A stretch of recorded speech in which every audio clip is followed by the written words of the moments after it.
Assalamualaikum dan salam sejahtera guys, welcome back my YouTube channel. Okay guys, video kali ini saya nak tukar end lamp untuk kereta Pro 2 Azia. Tukar daripada mentol biasa kepada mentol LED Honey. Okay, mentol biasa halogen kepada LED. Okay, begitu senang je pasangnya. Jom kita pasang guys. Alright. Okay, cameraman mari dekat sikit. Mari sini. Okey, ni kabelnya. Okey. Alright. Okey. Ni kabel dia. Kita nak buka ni senang je. Just tekan klip dia tu dan lepas tekan tarik ke bawah. Okey, ni mentol biasa. Nak buka ikut lawan arah jam. Okey, nak buka lawan arah jam.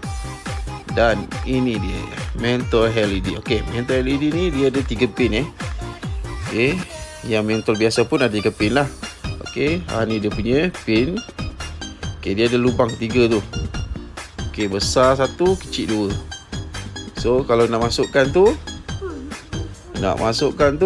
kita kena ikutlah dia punya lubang tu. Okey, ada 1 besar, 2 kecil. Okey, masukkan dan pasang ikut arah jam.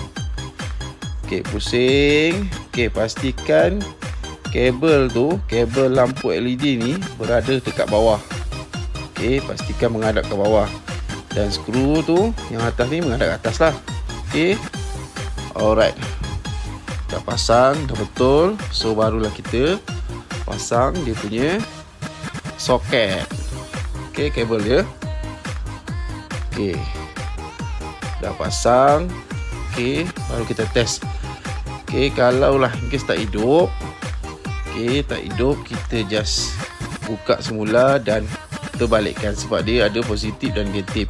Okey, kalau dah terbalikkan pun tak hidup juga, so bermaksud lampu tu rosak lah.